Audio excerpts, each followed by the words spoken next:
everybody, and welcome to Knox Memorial Building. Thanks very much to Mount Vernon Arts Consortium for letting us use this space. We were really excited to be able to do one of our very first in-person programs in a really long time that's not outside, which, thank goodness, because of the rain. So I welcome you on behalf of Kenyon College's Office for Community Partnerships and the Public Library of Mount Vernon in Knox County. We are so glad that you are all here, and it is good to see your smiling eyes. So welcome, welcome. I am Lynn Smith-Fletcher, and I'm the Development and Writing Program Coordinator at the Public Library. And it is my great pleasure to introduce both of these guys. I said we had a grand room for two of the grandest guys that I know, so if you'll indulge me while I introduce the both of them, and then we'll have David read, which is what I know you're here for. David Lynn is Editor Emeritus of the Kenyon Review, the recipient of the Glimmer Train Short Story Prize and the Ohioana Library Association Award for Editorial Excellence. David will receive the Kenyon Review Award for Literary Achievement in about 2 weeks. He is the 2016 recipient of the O. Henry Award for Divergence, the first story in his wonderful 2019 collection, Children of God. David has published 2 additional short story collections and a novel. His work has appeared in magazines and journals in America, England, India, and Australia. He lives in Gambier, Ohio with his awesome wife, Wendy Singer, a distinguished historian of India. He is professor of English and special assistant to the president of Kenyon College. Now for the real deal. David is also one of the coolest people that I've ever met. He's a beloved teacher, acclaimed author, and editor so talented he makes it look easy rather than the hard-earned knuckle-grinding skill that it truly is. He's a champion of diversity and inclusion in writing and publishing. David rebuilt a struggling literary magazine and transformed the Kenyon Review into a world-renowned powerhouse of arts, culture, and language. On a personal note, I happen to know that he is just as much a doting father as he is an unholy terror on the racquetball court, a violinist, an archer, and a gentleman who suffers no fools but never makes you feel like one. I can think of no one more delightfully entertaining to talk books with, and that said, I'm delighted to introduce my literary superhero, David Lynn.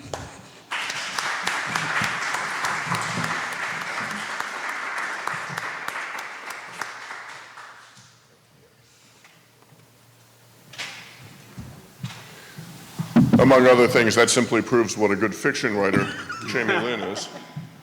Speaking of which, I have the pleasure of announcing an advanced copy of her new book of stories, Township, which when it comes out, when is it appearing? January 2022. January 2022, I urge you to buy one. I remember very vividly, I received an email from my good friend Aaron McGraw, a wonderful writer who taught for many years at Ohio State University. And unlike a lot of people, she never abused our connection. She would only very, very rarely send me the work of one of her students. And she did some years ago and said, David, I hate to do this to you, but Jamie Lynn is someone special, and I think you've got to read this story, and I know that you will be kind to her if you reject it. I would have been very kind to her had I rejected it, but I snapped it up very quickly for the Kenyon Review, and I've never regretted that. It was a brilliant story. I assume it's in here. Is it in this? First story. There you go. So I'm very pleased about that, and I'm really grateful to Jamie Lynn. I blame her for all of this. And in fact, in the precincts of blame, I blame Perry and Jane Lentz for everything I've become. Had it not been them, I would have led a much more satisfying life. or at least remunerative. So what I'm going to do today is read 3 brief sections from a story I've never read publicly before. But it's set here in sort of Knox County and sort of Kenyon College. 3 brief sections just to give you a taste. An amuse-bouche. And then John Chittister, my very dear friend. Are you going to introduce John? Oh, yeah. Okay, well, we'll get to lauding him in a little while. But this is a story called Emergency Run. So, okay, Caroline has done this 1,000 times, or if not, then it seems like it, and it's been plenty enough.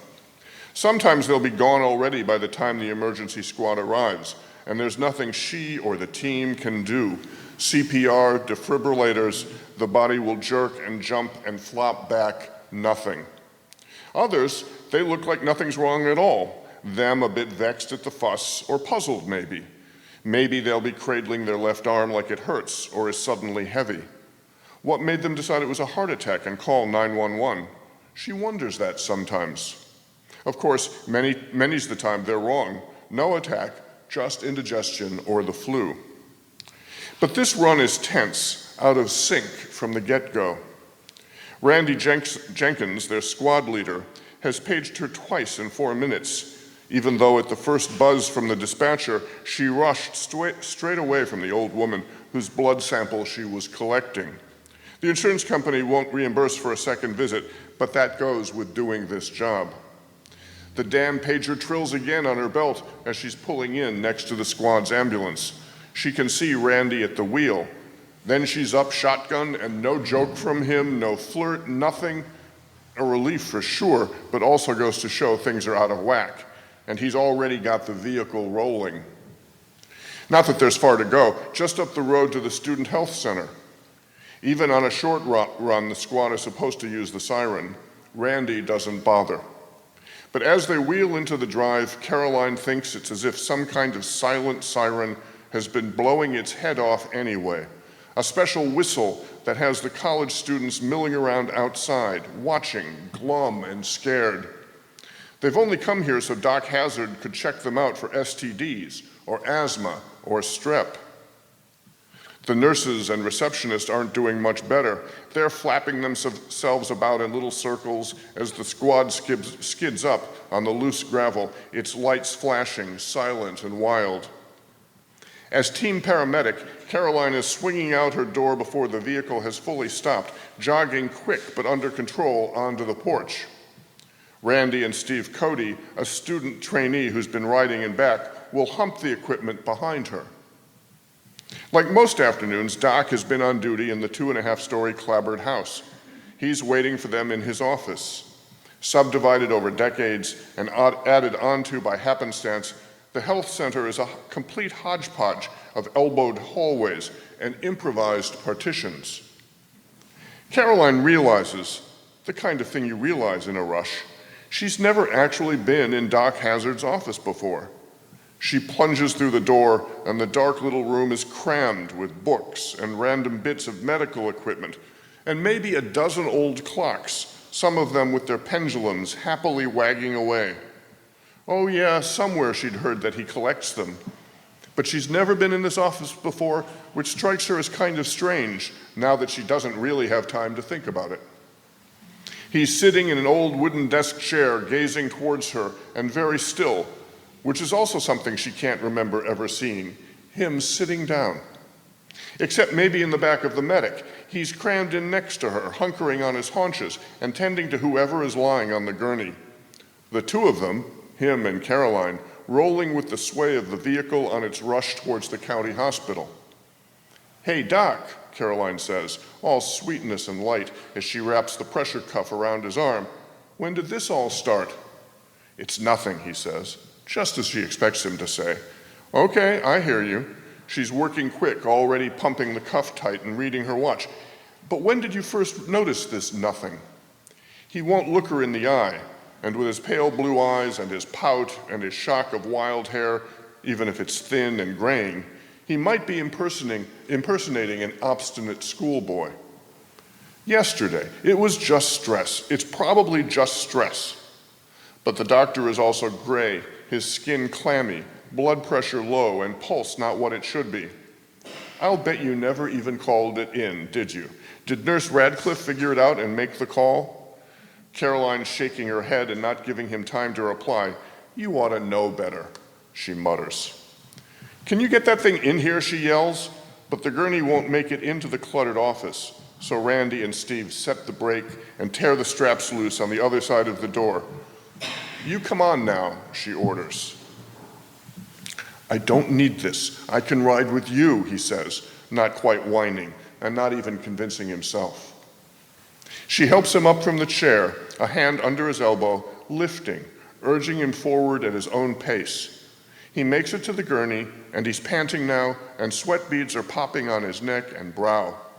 First, he sinks onto the padded seat, then sort of rolls full out. While the boys are strapping him down, chest and legs, Caroline notices him close his eyes, letting go just a little bit, just for a moment. She fumbles with the button on his starched and ironed shirt.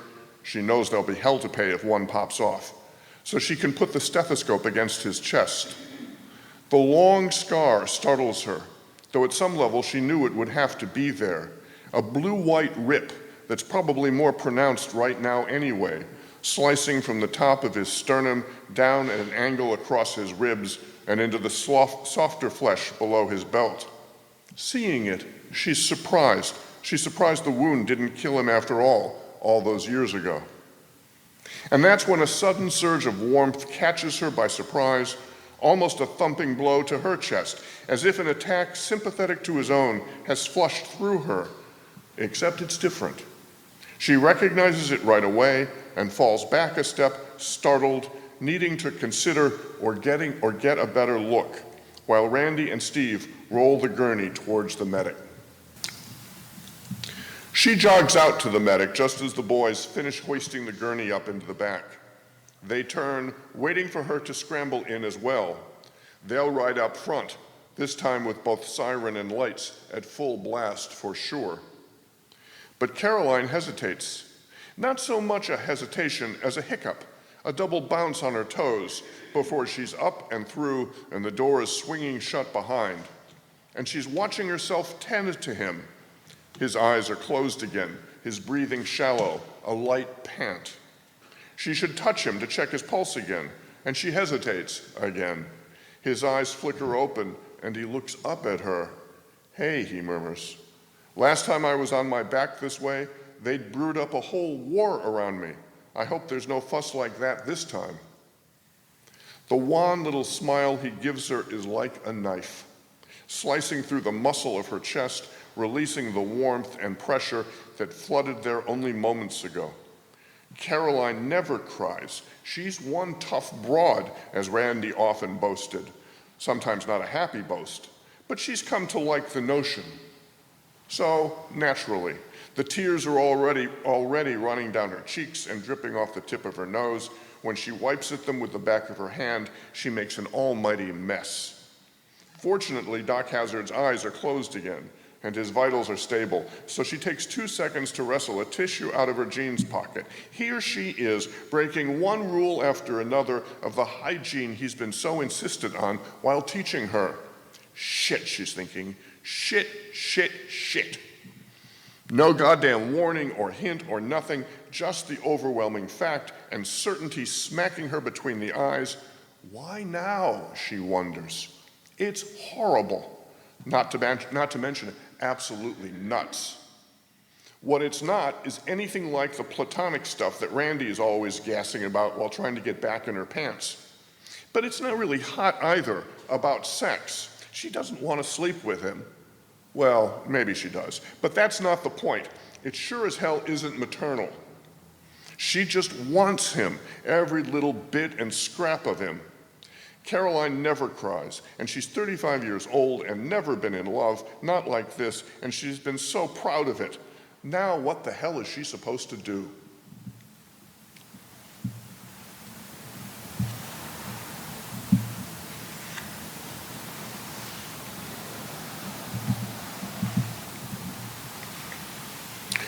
When Caroline was a young girl, 10, 11, and 12, she had an occasional dream of discovering that one or the other of her parents had died or gone away for good. Worst was that in all the dream's variations, she never had the chance to say goodbye, no last hug or kiss or acknowledgement of love. It filled her with an aching and desperate sadness that lingered even after she woke. Their actual deaths, within a few months of each other and years later, hadn't been nearly so painful, or painful in a different, stretched out, final kind of way. The memory of the dream, which blossoms now unbidden for the first time in many years, takes her breath away, but gives her courage to glance up and confirm that new crease in Doc's dear and drawn face, the pale blue of his eyes, which have never been so pale before. And it comes to Caroline, a caustic benediction of the old dream that Doc Hazard is going to die. Oh, not now, and not in Cleveland, and maybe not for years to come. Death has never scared Caroline. The idea has never plagued her, though she knows that others endure a horror of extinction all their lives. The practical reality, on the other hand in hand with the profession she has chosen, has been inevitable and sad too, almost always, and natural in its own way. Why worry or fear it? Her mother passed away first. There was surprise in that, certainly. A woman never sick, not even sick the day they found her.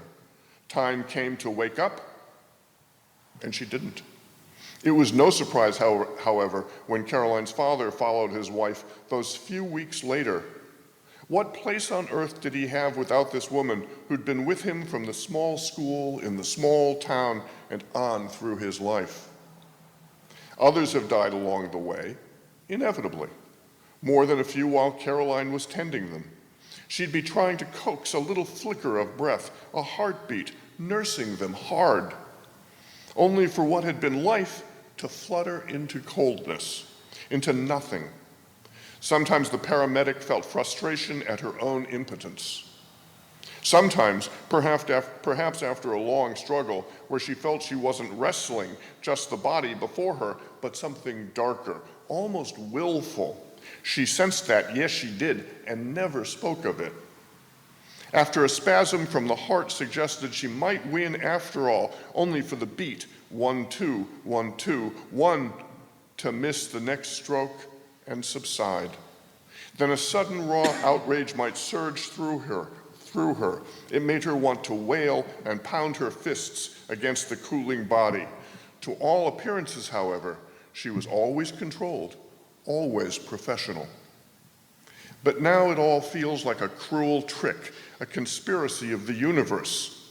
Not that she fears her own mortality. That's no more an issue than ever. But why should Doc Hazard have to die? Not the sound of his heart, but the glimpse of the ancient scar has brought the truth home. Only now, at this advanced age, does the puzzlement arrive for her, when she ought to be too old to think of marriage or children or death. It is a gift of her dreams and of the scar and of the crease between his dear eyes, ever and forever, without end. That's what death is, and he is going to die. She looks that fact full in the face, and suddenly, gently, something lifts from her and passes away. She's surprised, feels a little guilty. Why should this be? She's able to gaze now at Doc as if he can be the one to answer. "How you feeling?" she asks. He answers with a shrug. "Never better."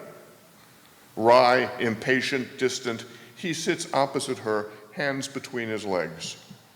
She loves this man, that's as true as ever, and admires him, teacher and friend. A protective, possessive kind of love, to be sure. She nods slightly to herself, confirming it. But she's come to a new place. She has been released from a spell, as if a fever has broken suddenly and entirely. It's a relief, but a weary, sad relief. She feels a bit chilly, and lonely too, as if, in some manner, she's been left behind. Doc Hazard smiles and notices nothing, knows nothing. How like him, dear man. Thank you.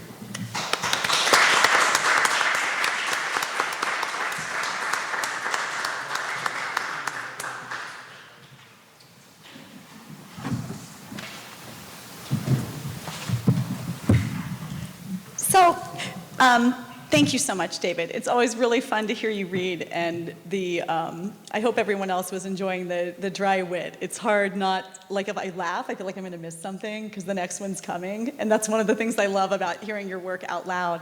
It's such a treat. We want to talk about it, though, which is why I brought my boss here, John Chittister. And You're my boss. hello, boss. As much as anyone can be. Right. Mr. Chittister has served as director of the Public Library of Mount Vernon and Knox County since 1976. He holds a bachelor's degree in English from Heidelberg University and a master's in library science from Case Western Reserve. He is a veteran of the United States Air Force and the Ohio Air National Guard and a former president of the Mount Vernon Kiwanis Club. What you should know is that the rich and varied library programs that we enjoy in Knox County that rival offerings in much larger cities with far more robust budgets are due to John's creativity and, I think, library genius.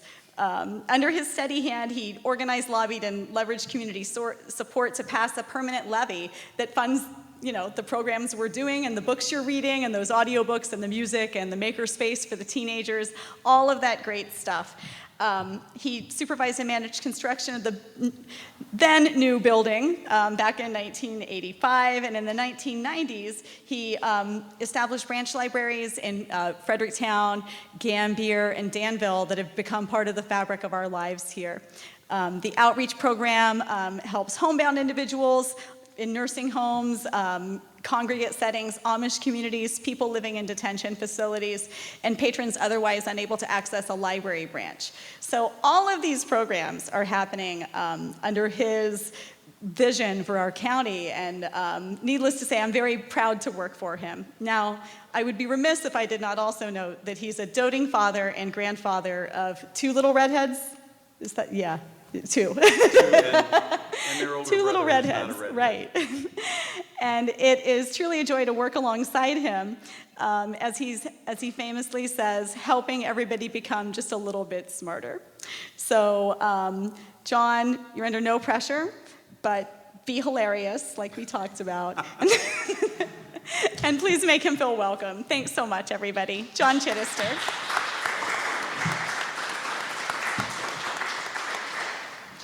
Let me leap in here for a second, because I meant to say this when I was up there, but I got carried away about Jamie Lynn.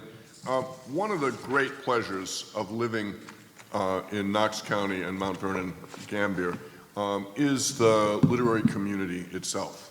And thanks to John and Jamie Lynn, the library, Paragraphs bookstore, Kenyon bookstore, the various other things, we have a community here that is really quite remarkable, and it makes living here really a richer joy than it would have been otherwise. So, and John and I have collaborated for many years with the Kenyon Review Literary Festival, and because we weren't able to do that this year, that's what inspired him and Jamie Lynn to do this event. So that's all part of who we are, and I'm grateful to you for being here to be part of it. Thank you very much, David. I guess I get to ask the first question, and I thought I would start with the easy one. What is the essence of the storyteller's art? Yeah, that's the easy one. The essence of the making stuff up, telling whoppers. I've become very aware over the years that we all have different strengths and different kinds of intelligence. Joe Nelson back there does stuff with numbers that, and Sally even more. God, what they do with numbers just dazzles me because I have not a clue. The example I give of this often is that I was describing to a young female student at Kenyon the directions to our house in Gambier, and I said, well, you go up Gaskin Avenue and you turn left on Woodside and then you turn right on our gravel drive and you'll be there. And she's busy scribbling away, and I assume that she's taking down the words I'm saying, and then I happened to glance at what she was doing, and she'd drawn a map. So she wasn't about words, she was about vision, about the visual, about drawing. And I am, for all my many deficits, I am about words, and I am about stories, and I am about making things up. And I'll say one more thing about that, if I may.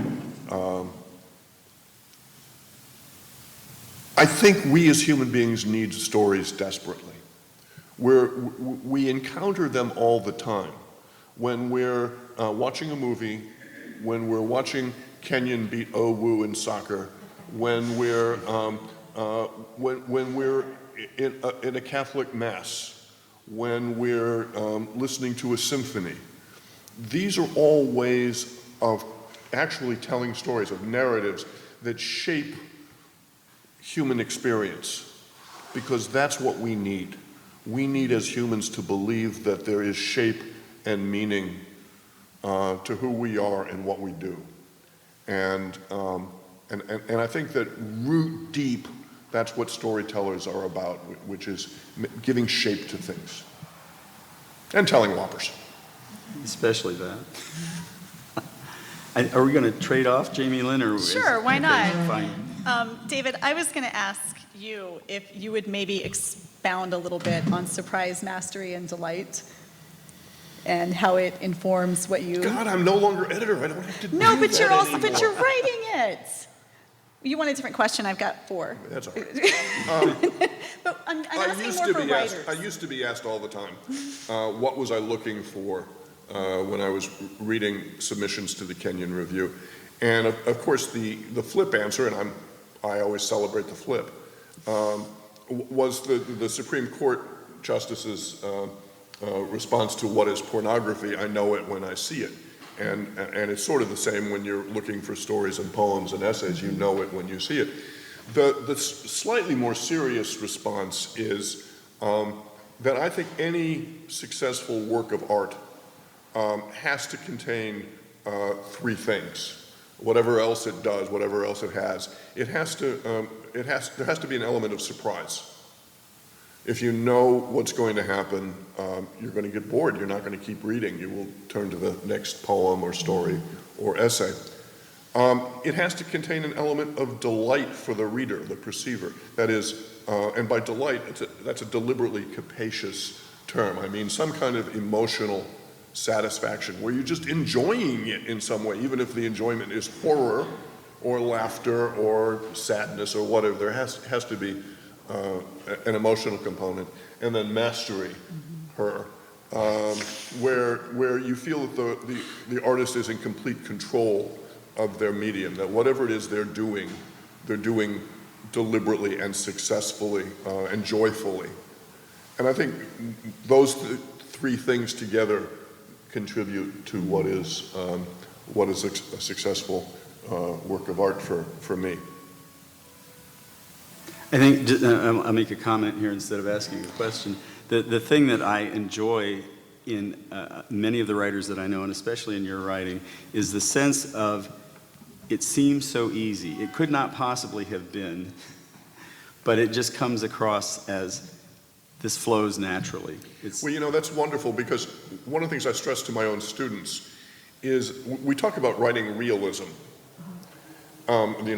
mirroring reality. But of course, that's not true. What we're doing is creating illusion. We're creating the illusion of reality, and that illusion takes different forms at different times. But the thing, there are many things a writer wants from his or her readers. One of them is for the story, for the words to disappear. You want the words to disappear and make the reader feel that they're seeing, experiencing the story in an immediate way, beyond the words. Now, that's impossible, of course, but that's one of the illusions we're trying to achieve, is that disappearance of the medium to get to the core of the thing. I think it was John Gardner that talked about the fictive dream. Yeah. And that's exactly it. Yeah. Next question. Sir? Should I? Okay. So, don't ask me why this popped into my head, but we're told that Schiller kept rotting apples in the drawer under his writing desk because the pungent aroma stirred his creative instincts. I'd like to know, what serves as your rotting apples? Well, the honest answer is good bourbon. The more useful answer is the pungency of those apples. What I love about that is, again, what writers are trying to do is not describe something to you. They're trying, and poets more than anyone, but certainly fiction writers too, we're trying to get you to experience the smell, to see something, to taste something.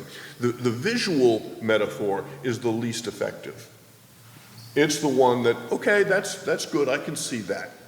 But what really brings something to life is the smell. And of course, the most famous example, to the point where it's a cliche, is the Proust Petite Madeleine, the little French cookie. But if you know what that Madeleine is and how it falls apart in your mouth, the taste and the smell and the visceral experience of it, that's one of the things that we're all striving for. But I like the rotting apples, that's good. So whenever I have a chance to read a whole body of work, I love seeing the things that the writer is particularly good at. And you have a pretty good handle on the ambiguous ending. So I'm asking for a friend here. How do you do that? I'm serious. Like, when if you're trying to coach a writer through, is there a craft practice for writers that helps you achieve an ambiguous ending, or how do you know when a story is done? Maybe the more fair question. Well, look, there's several different things wrapped up in that. One is, I always say to my students, the most important part of a story is the beginning, because if you don't capture your reader right away, they're not going to keep reading. But the harder thing is that the hardest part of any story is the ending.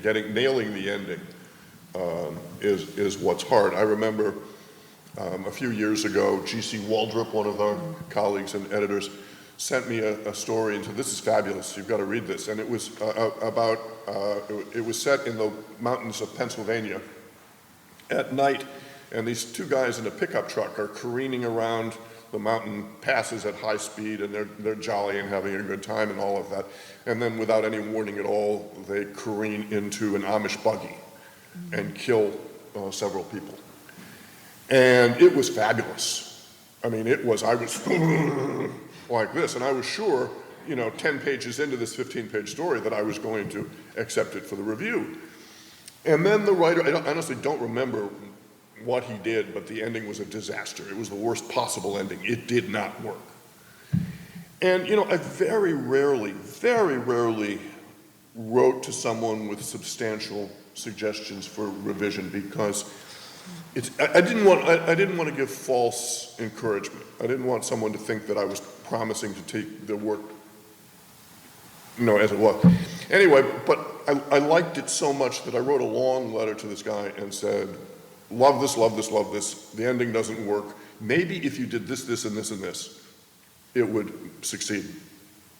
And in all good faith, he did exactly what I suggested, and it was worse. And we went back and forth. I'm serious. We went back and forth 3 or 4 different times, and each time it was worse. And I finally had to say, "I'm really sorry. I take full blame for this. This is my fault. I should not have encouraged you in the first place, but I simply cannot publish this story." And he was gracious about it, but that was the end of it. To your point, endings are really hard, and I think they come with practice. I think endings probably more than any part of a story, and I'd love to know what Daniel says about poems, but I think endings are more reflective about the spirit of of who the author is than anything. It's something that comes on its own, and I don't have a particular secret to it. I think in my case, because my endings tend to be ambiguous, it's because, on the one hand, as I was saying before, we need stories to suggest that life might have shape, might have meaning. On the other hand, and I don't know about any of that, but I do not know that whatever it is, life isn't easy, and that whatever endings there are, they're not neat or simple. So there's shape, but it's ambiguous shape. Note taken. Thank you, David. I don't know if we need to. I feel like a fencer here. We could also just talk like normal people, Well, which is we an could do option. that would probably be a better idea. And we will turn to you for questions at some point. So if you're dying to Soon. ask something, Soon. your moment will arrive. Okay, one more question. John, what would you like? Okay. So something that has dominated my thinking for a long time in all the different kinds of writing that I have done, which is I've done a tiny bit of fiction. You'll never see it. Nonfiction, book reviews are my stock and trade. Other kinds of writing. I've always been obsessed with how do you put the words together so that it seems really good? How do you master the art of putting words together, the mastery of language? How do you get How do to you Carnegie cultivate Hall? that? Practice, practice, practice. And that's actually the sheer truth. I'll tell you, this came up in an earlier question. I meant to get back to it. How do you know about the ending? How do you know when a story is finished, as opposed to how do you know how it ends? Those are two different things. I once, a few years ago, was working on a story, and I loved it. As I was writing it, I thought, this is great stuff. I really am proud of this. And I worked on it for a while, and I thought it was finished, and I sent it off, and guess what happened? Nothing. It was turned down repeatedly. And it came back to me, and I thought, what am I missing here? So I put it in a drawer, didn't think about it for a while, came back to it and realized, oh, I sent it out too soon. It wasn't ready. It was just, it didn't have the tightness, the clarity, the sense of being inevitably this way. That and so I spent another few months really going back and tearing it apart and putting it back together again. And when it was done, I had no trouble placing it. And that's one of the things I say to aspiring authors all the time is be patient. Be patient, don't rush it. What would you like to know, if anything? Why short stories as opposed to, I know you did write a novel, but I was just wondering what caused you to write short stories? I think it suits my temperament. That's part of the answer. Part of the answer is when I went to graduate school at the University of Virginia, I worked with a writer who was also a Kenyon alum, Peter Taylor, a really, really, really wonderful short story writer. And I don't know, something happened so that it just feels like the right length for me. I don't have a good answer for it. I wish I'd written more novels that were ready for movies. But that's, yeah. Oh, I'm sorry, David. I was going to say that's such a great question because, we've talked a lot about the virtues of short stories. For busy people, if you have trouble finishing a book or, short stories are terrific. You can very often get through them in one sitting. They're so compressed, and such a distillation of action that I think that's one of the reasons as a reader why I enjoy them. But here's the thing about that. I've thought about that a lot because in these busy times, why aren't people buying more short stories? Why aren't they buying literary reviews? Why do they buy big, thick novels? And I think the answer is reading a really good short story is demanding. It is compressed. Every word matters. The tone is so subtle. Reading a short story, it takes an investment of concentration. Whereas when you're reading a big galumphing novel that is just fun and you're caught up in it, and you can read it for a while and put it down and come back to it and pick it up mid-galumph. And I think there's an easy pleasure in that. I read in so many different media now. So when I'm working out or driving the car, I listen to spy novels. I'm listening to the last John le Carré right now on my audio, book. Or, and when I'm reading seriously, I'll read it, on paper, something like that, something more challenging. So we read in lots of different ways. But I do think that short stories make a demand of the reader that longer forms tend not to. Daniel? I have an answer to the question. I like that. It's about poems, and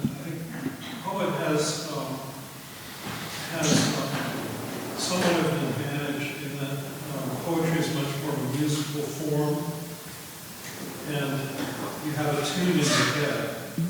And the ending of the poem is going to have a sort of musical resolution.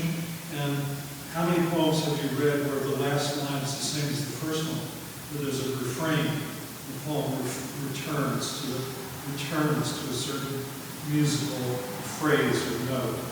So that's the answer. Question, I have so many questions. Recently I read a lot of stories with the Maupassant. And when I was growing up, 70 or 80 years ago, the Maupassant had fallen out of favor.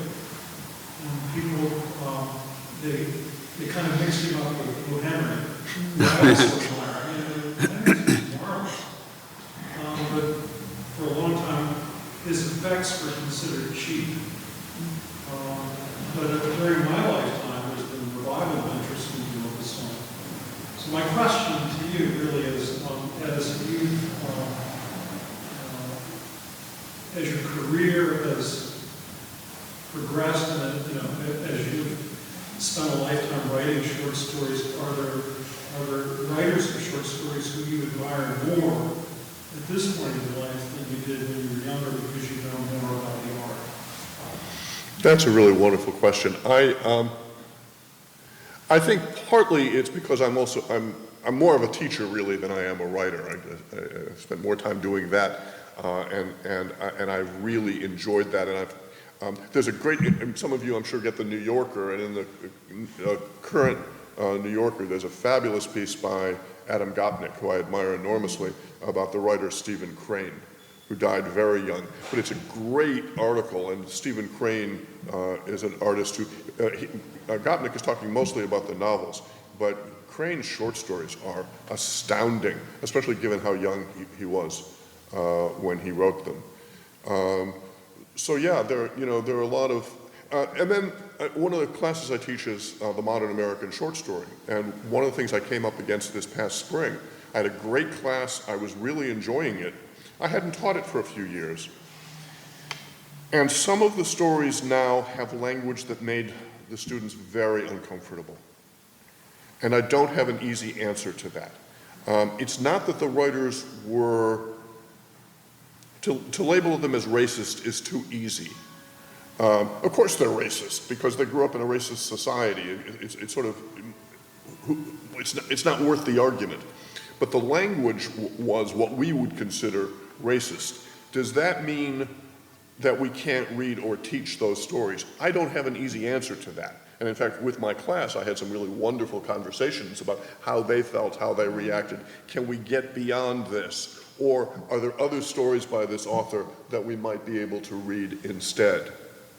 But I think this is a really tough and interesting question to which I don't have an answer to that any more than I have an answer to should we listen to Wagner's operas even though he was, I think the technical term is fucking anti-Semite. But the operas are good. So I don't have easy answers to these things. I wish someone did. I'm not sure anyone does. We'd have no work, right? Like, those of us who teach would have no work. That kind of thing is a problem for libraries and librarians too, because there's a lot of stuff in our collections that goes back years, decades, centuries, and censorship is something that we abhor, and yet I every now and then someone brings something to me and says, "How can you have this there?" And well, it's been there 30 years. Sorry. Well, it's kind of leading in though.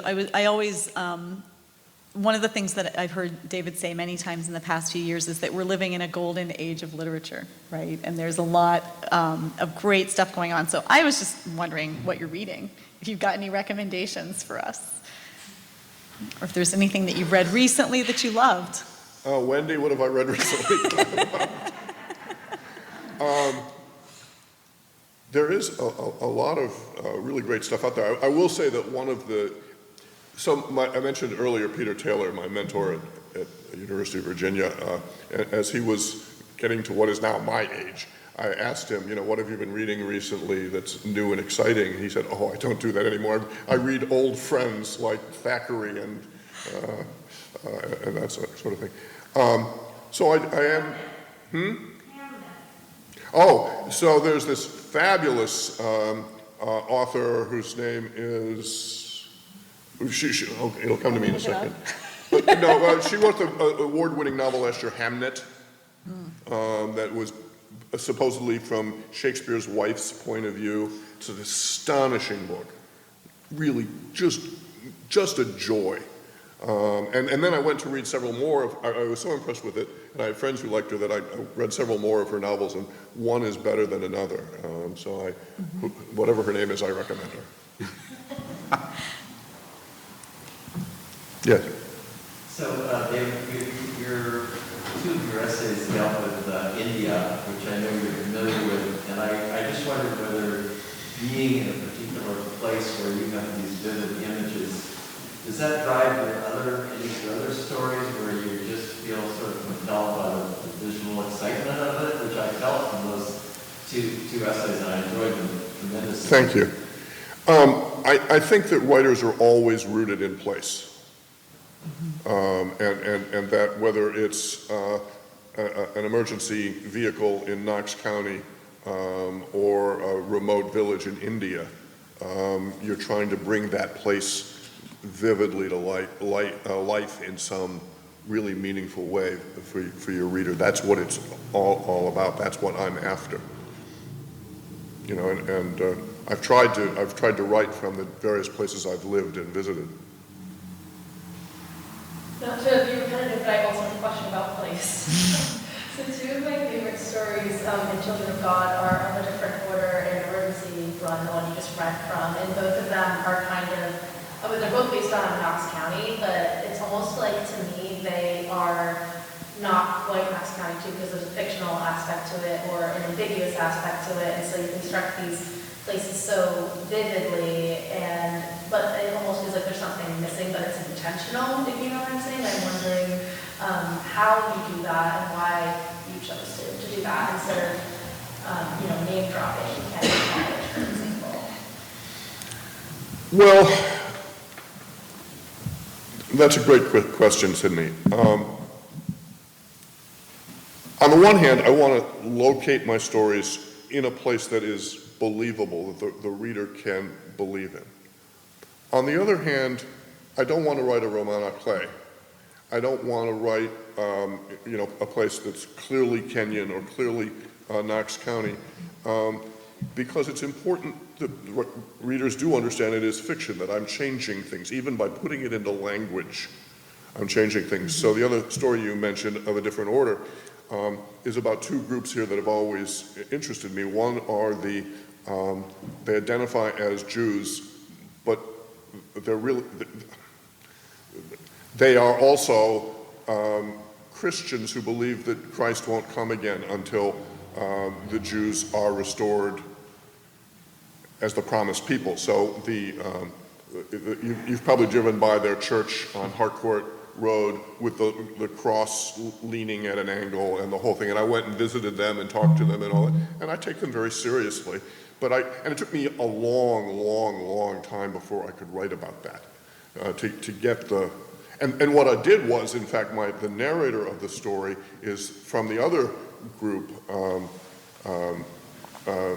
that interested me, the Seventh-day Adventists, who have a community on Route 3 and off of there, in the college and all of that. So the narrator is a Seventh-day Adventist writing about these Christian Jews that make up this very vibrant community.